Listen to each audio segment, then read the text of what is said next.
Hello friends, आप लोग कैसे हैं? मैं उम्मीद करता हूँ बहुत अच्छे होंगे। दोस्तों, आज के लेक्चर में देखेंगे to refraction through a rectangular glass slab. नहीं मतलब दो रिफ्लेक्शन होगा कब? जब रेक्टेंगुलर ग्लास स्लैब लेंगे तब। तो यहाँ हम लोग प्रूफ करने वाले हैं कि एंगल ऑफ इंसिडेंस बराबर क्या होता है? Angle of emergent. E for क्या है? Angle of emergent. क्या है? Angle of emergence. ये इमरजेंट रे है तो इसको क्या बोलते हैं? Angle of emergence. क्या बोलते हैं? Angle of emergence. इमरजेंस बोलते हैं। कोई दिक्कत? तो यही प्रूफ करना होता है कि angle of incidence angle of emergence के बराबर कैसे है। कोई दिक्कत नहीं है। आगे बढ़ जाए, चलो देखो समझाते हैं।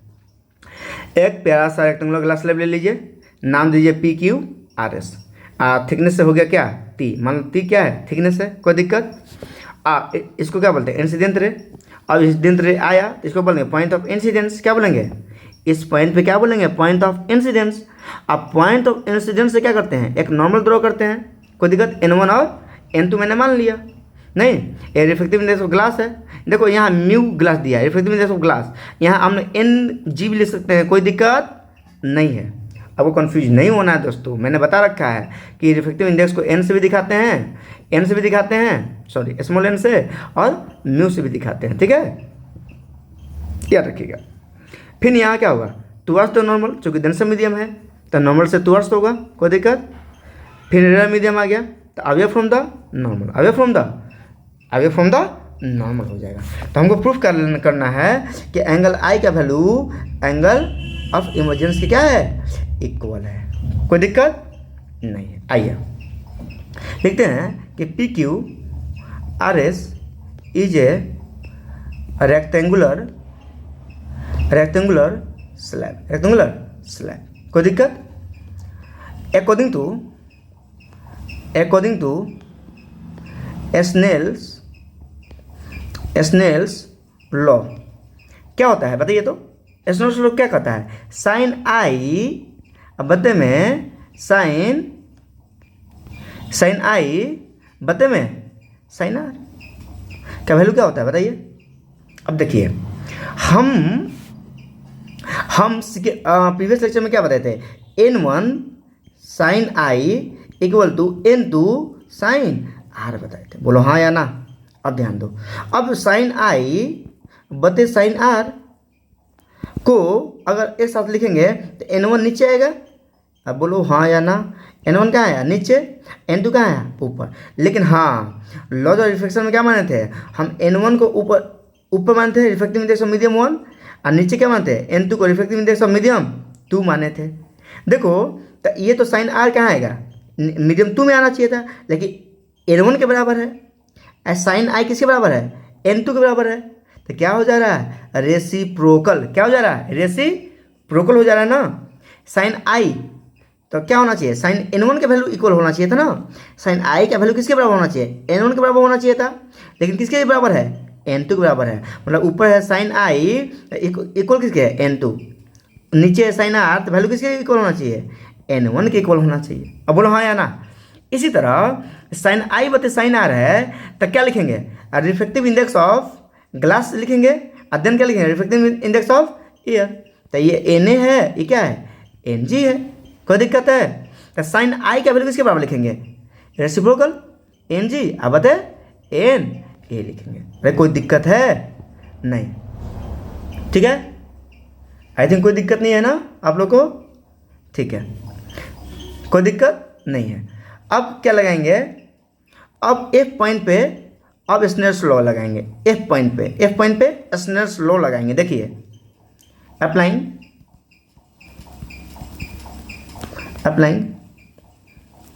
Snell's law at point B। कोई दिक्कत? तो बताइए यहाँ क्या होगा? ये आर डैश है, यहाँ क्या है? आर डैश है, यहाँ क्या है? E है। अब बोलो हाँ या ना?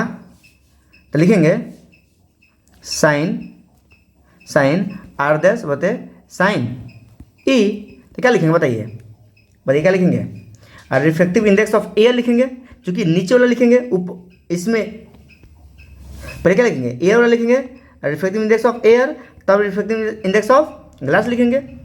तो रिफ्रैक्टिव इंडेक्स ऑफ एयर तब क्या लिखेंगे, रिफ्रैक्टिव इंडेक्स ऑफ ग्लास लिखेंगे। इसको क्या बोल दिए, 2 बोल दिए। क्या बोल दिए, 2 बोल दिए। कोई दिक्कत है? अब ध्यान दीजिए, यहाँ रिफ्रैक्टिव इंडेक्स ऑफ ग्लास है, यहाँ रिफ्रैक्टिव इंडेक्स ऑफ एयर है, लेकिन यहाँ क्या है, रिफ्रैक्टिव इंडेक्स ऑफ एयर है, यहाँ रिफ्रैक्टिव इंडेक्स ऑफ ग्लास है। क्या करें ना, उल्टा कर दो इसको।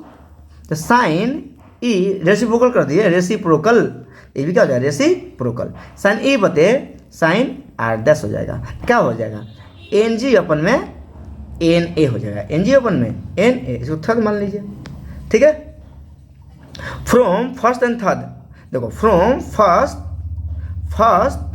और थर्ड से इक्वल होगा ना, एन जी बते एन ए, एन जी बते एन ए। तो लिखेंगे from first and third we get क्या लिखेंगे दोस्तों, बताइए। साइन आई बते साइन आर, साइन आई बते sine r equal to sine e बते साइन आर डैश। अरे कोई दिक्कत है क्या?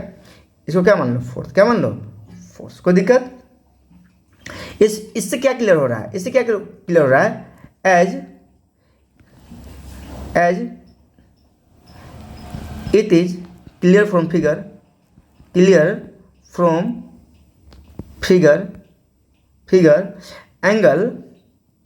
एंगल आर और एंगल आर डैश इक्वल है। बोलो, angle R equal to angle R dash equal है। कैसे? Alternate angle. बताता हूँ कैसे, alternate angle.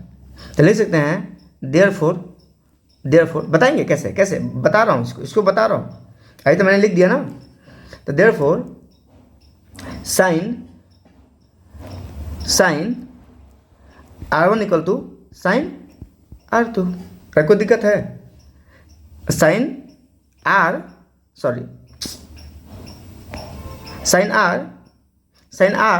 Equal to sine R dash, sine R equal to sine R dash हो गया।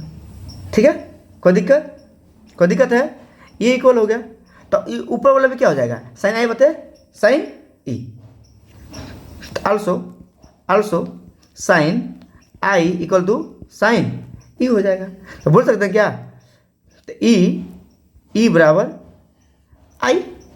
अब बोलो, angle of incidence equal to angle of incidence equal to angle of emergence, sir ये अल्टरनेट एंगल से कैसे क्लियर हुआ? ध्यान दो यहाँ पे, ध्यान दो। क्या, देखो इसको पकड़ो, ऐसे पकड़ो, इसको पकड़ो, ऐसे पकड़ो, देखो ऐसे। क्या, जब ये दोनों लाइन नॉर्मल है, ये दोनों लाइन क्या है, नॉर्मल है। जब नॉर्मल होता है तो 90 डिग्री होता है, तो ये दोनों लाइन क्या हो गया, पैरेलल। क्या हो गया, पैरेलल हो गया। जब दो लाइन पैरेलल होता है और कोई इंटरसेक्शन होता है कोई लाइन से, तो ये एंगल और ये एंगल क्या हो जाएगा, आपस में इक्वल होता है। कैसे? अल्टरनेट एंगल क्लास 9th में पढ़ चुके हैं आप लोग। मैथोले सर से पूछिएगा कि ये एंगल कैसे इक्वल होता है, बताइए।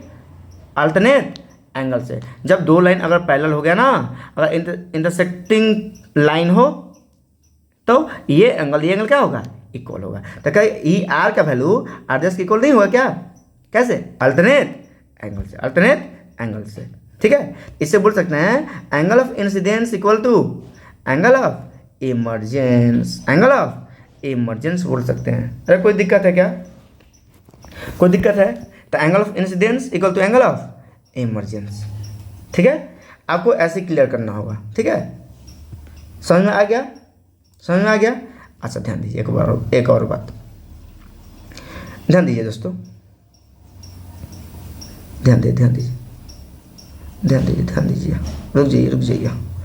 चलो ध्यान दीजिए, देखो अगर यहाँ मीडियम नहीं मिलता तो लाइट एकदम सीधा गया होता। लाइट क्या गया था, सीधा गया होता। बोला हाँ या ना, सीधा गया होता लाइट।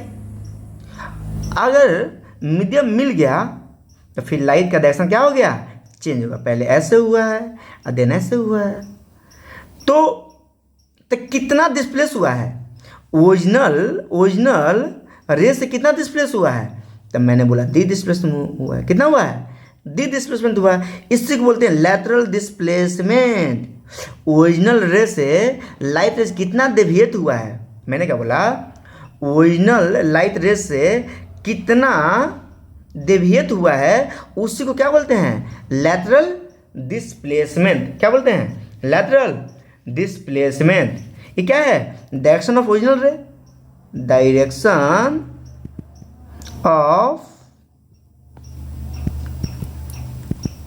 ओरिजिनल रे, डायरेक्शन ऑफ ओरिजिनल रे है दोस्तों, क्लियर है। इसी को बोलते हैं lateral displacement, lateral displacement, clear है क्या दोस्तों।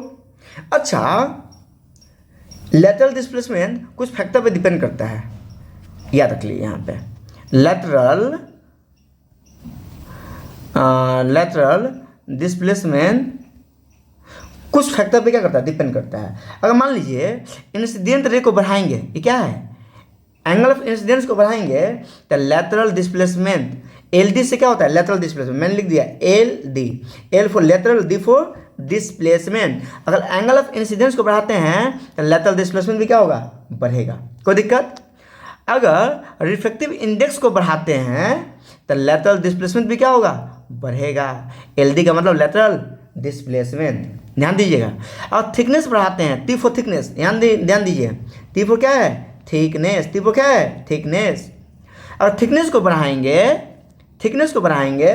तो लैटरल डिस्प्लेसमेंट भी क्या होगा, बढ़ेगा। तो 3 चीज़ पे ध्यान रखिए, एंगल ऑफ इंसिडेंस को बढ़ाते हैं तो लैटरल डिस्प्लेसमेंट बढ़ता है, और रिफ्रैक्टिव इंडेक्स को बढ़ाते हैं तो लैटरल डिस्प्लेसमेंट बढ़ता है, अगर थिकनेस को बढ़ाएंगे तो लैटरल डिस्प्लेसमेंट बढ़ेगा। इस बात को ध्यान रखिए, कभी कभी पूछ लेता है ऑब्जेक्टिव क्वेश्चंस में कि बताइए एंगल ऑफ इंसिडेंस को बढ़ाएंगे तो लैटरल डिस्प्लेसमेंट पे क्या फर्क पड़ेगा, घटेगा, बढ़ेगा, कोई फर्क नहीं पड़ेगा, नॉन ऑफ दी, जो भी कुछ ऐसे ऑप्शन फ्रेम करके दिया जा सकता है, इसलिए आपको ध्यान रखना पड़ेगा। कोई दिक्कत है नहीं, ठीक है। आई थिंक समझ में आ गया होगा कि एंगल ऑफ इंसिडेंस हमेशा एंगल ऑफ इमरजेंसी क्या होता है, इक्वल होता है। क्या होता है, इक्वल होता है, याद रहेगा दोस्तों। आई थिंक समझ में आ गया होगा। अगर वीडियो समझ नहीं आया हो तो आप दोबारा उसको देखिए, समझ आ जाएगा, ठीक है। अगर नहीं आया तो आप कमेंट सेक्शन में पूछिए, हम दोबारा रिपीट कर देंगे, ठीक है। फिर से बोलना चाहते हैं, आप लोग को अधिक से अधिक वीडियो को शेयर करना है, लाइक करना है, सब्सक्राइब करना है, ठीक है, दोस्तों तक पहुंचाने हैं, ताकि आपके एक शेयर से, एक लाइक से हमको बहुत ज़्यादा मोटिवेशन होता है, ठीक है। इसलिए आप लोग ध्यान रखिए, हंसते रहिए, मुस्कुराते रहिए। जय हिंद दोस्तों।